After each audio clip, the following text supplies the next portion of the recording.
tell that the community here in Montreal knows about the academy, knows about CF Montreal and Impact Montreal in the time. When I was a kid, I was like, hey, I want to be part of that community.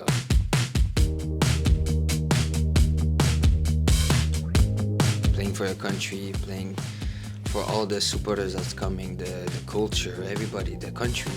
It's just amazing. Enjoy every moment, live it fully. When you look at it in a big picture, you're like, I'm in a good spot right now. Try to have fun in what you do. You can go from the academy like myself and go all the way through to the first team. Hard work beats talent.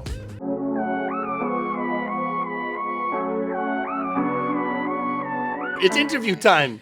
Thank you for joining us here on the first half. Thanks for having me. This is a very exciting time for both the men's national team, football in general in Canada, and really around the world because of what's coming in just a few months. And I think, you guys do a lot of interviews, all over. And so one of the things here on the first half with TSN and in general is we wanted just to get to know you a bit about you, right? And you don't have to answer the same questions that, you sort of have to rinse and repeat all the time. But something I think that we were looking online and people had these questions, and it's important, is what made you fall in love with football? I'm from a family where it's mostly hockey. So I started playing hockey, and then, I don't know, it's just in my backyard. I was starting playing soccer, and I think maybe I was just better at soccer. So, so the transition was easier to go, okay, I'm going to be a soccer player. And from there, I think it's just from my backyard, everything went from there.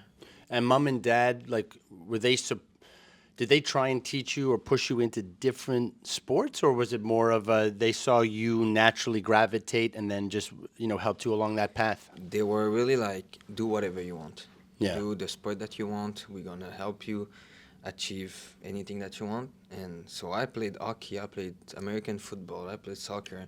So I tried a bunch of sports, and even at school I was trying like badminton and all that stuff. Everything. But yeah, the main sport that I think I was enjoying the most was the soccer part. So that was a question I would have gotten to, but this is something I want to lead to right away. A lot of sort of kids, boys and girls now, play one sport. Mm-hmm. They start early and they push hard into it, and the parents push and there's coaching.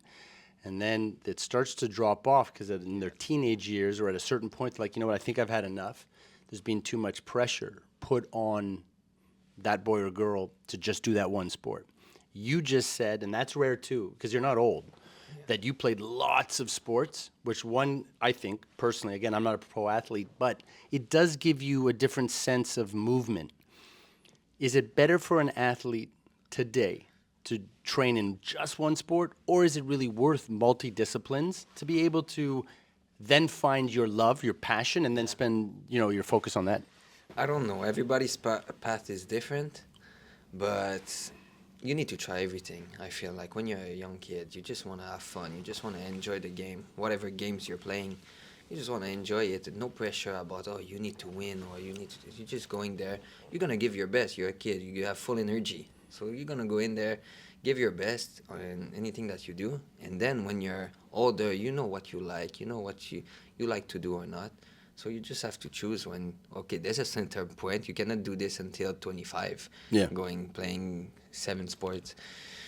But at one point you have to focus. You have to decide, and it will come. So I think, personally, I'll go, if I'm seeing a young kid right now, I'm telling do as many sports as you. Yeah, like if a kid comes to you and goes, hey, Choiniere, look, what do I do? I really want to be a pro footballer like you.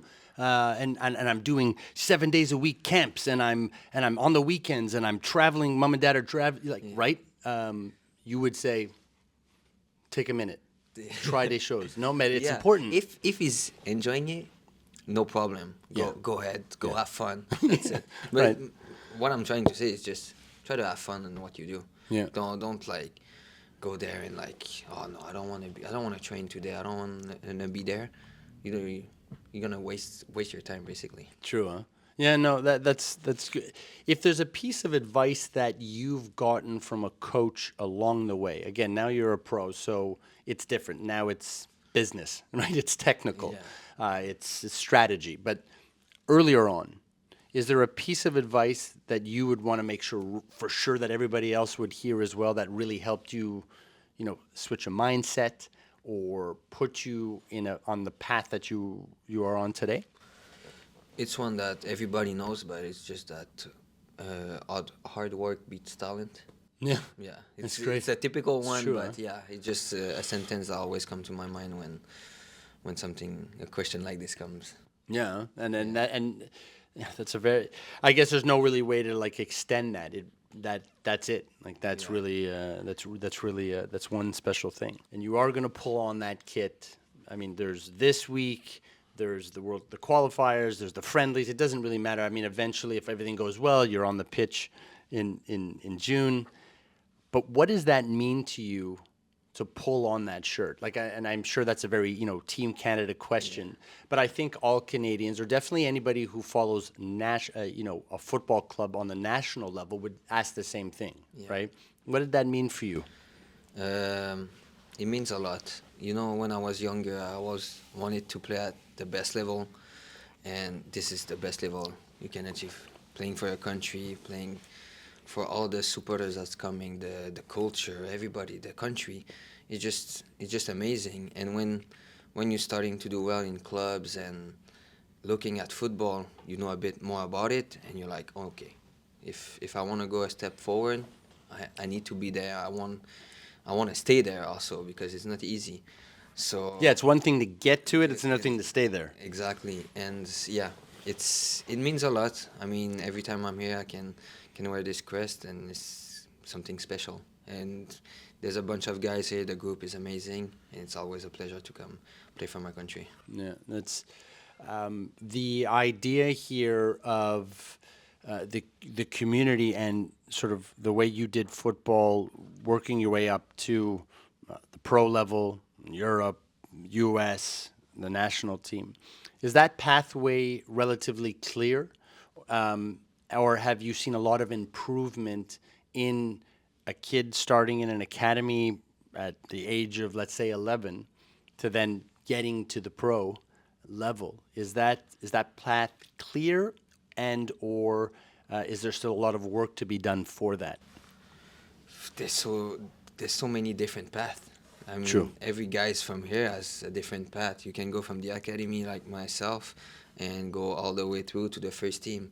But some guys are going to Europe, coming back in North America, going back again to Europe. I don't know. And then But back to North yeah, America. Yeah. some guys going to university. So there's so much possibility that you can do with wherever you are. You never know when you can achieve it. So you just have to believe in yourself. But yeah, the path is you have plenty. Yeah, when you were on this path, how important? I mean, it's a bit of a loaded question, but I think it's an important one nonetheless. How important was community and family in getting you through the tough times? Right? Like, I mean, good times are good. I mean, everybody's happy, everything's working, but there's usually, it's usually there's a heavy, not so good, which what makes you who you are. And makes the sport, the athlete who they are. How important was community and family in helping you get through those super tough times? I'll say my family was the best. Every time I wanted to reset or had a tough week or anything, I know on the weekends I was close. I was in Montreal also, so True. it was easy to go see my parents, have a nice dinner, speak about everything that happened in my life, and they will be there for me. So I think they've been amazing, and yeah, very important. And the community, just I know being from here, we know we have a really good fan base in Montreal, and Yeah. they always been supporting me and everything. Even when I was younger, you can tell that the community here in Montreal knows about the academy, knows about CF Montreal and Impact Montreal in the time, and they were pushing it forward. And when I was a kid, I was like, hey, I want to be part of that community. I want to be part of something that they're looking forward. And I was like, yeah. So that my energy way. from the community was what was spurring you on Also, to become a pro. Yes, I wanted to be pro for sure. Yeah. But seeing this energy coming from the fans, from everybody that looks into the Montreal team and soccer in general in Canada, I was like, I want to be part of this in a certain way. As a soccer player, or being there because I love the sport. Has the community and the fandom, the way you see it, when you were growing up, again, you're young, but at the beginning of your path, has it changed dramatically? Does it sway your decision to go forward with your path or back off and not try and make it as a pro because of the attention that everybody's paying to you on your path? Um, no, I don't. I had this goal, Yeah. and for sure they were less. I was seeing only like positive energy from it. Yeah. That's what I'm seeing, and I had this goal, and I wanted to make it. So, yeah. Nothing was going to I'm stop not sure you. to really understand your question, but yeah, the community helped me positively with energy. Yeah. And No, but that's the question. Like the energy from the community was not going to sway you, no matter what you wanted to be pro. Yeah. And that was it.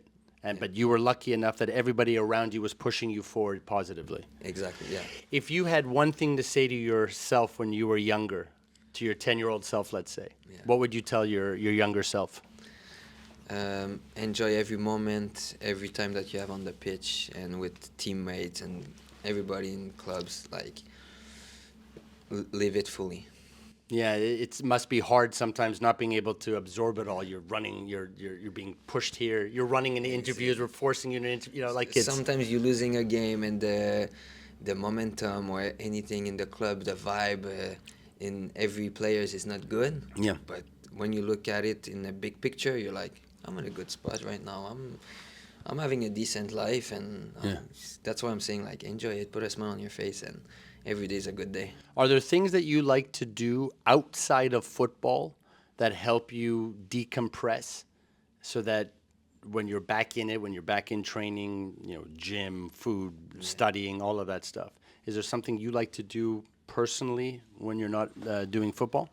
Yeah, mainly just spending time with family. So yeah, just not talking about it sometimes. Not talking it's about the football. best. It's the best for me. Like, I'm just going there and I'm like, hey, today we speak about something else, Yeah. So maybe you go a 5 minute bracket of football, and I'm like, okay, that's enough. Cut. How's life? Yeah. And you have to direct them because they just want to talk. Again, family or friends that are close. They know. Yeah, and that's also who you are. Like, that's your job. Yeah. So they're asking you how your day. It's like somebody asking you, how's your day going? Yeah. It's that kind of thing. So it revolves around football.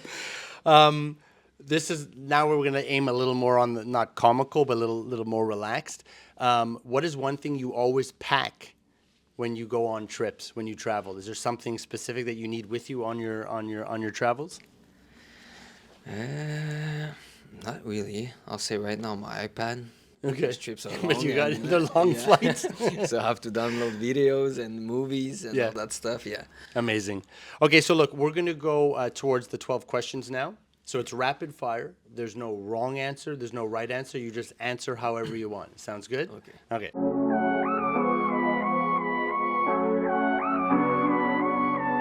right, so this is 12 questions here on the first half.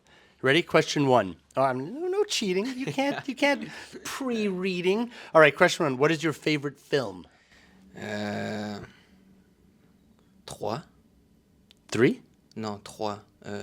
It's a Achilles, the movie. No, okay. No. You don't. I don't know. Yeah, but there's no wrong answer. Is it Trois, Achilles? Oh, Troy. Troy? Yeah, Oh, but in okay, French okay. we say. Trois? We speak both languages. Yeah, I know. I'm messing up. Je suis pas bilingue, man. I told you from the beginning. I think it was this Okay, in French. Troy. Yeah, okay. Number 2, what is your favorite song or band?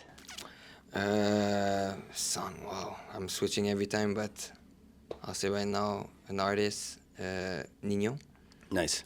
Favorite sports team? Ooh, loaded question. Montreal Canadian. Favorite athlete, dead or alive? Wow, Sidney Crosby. What is your favorite food? Sushi. What is your favorite drink, alcoholic and non-alcoholic? Amaretto sour. And let's go for how is it called when you put grenadine and 7-Up? Oh, a Shirley Temple. Temple, yeah. Nice. What would be the one thing you would buy if you won the lottery?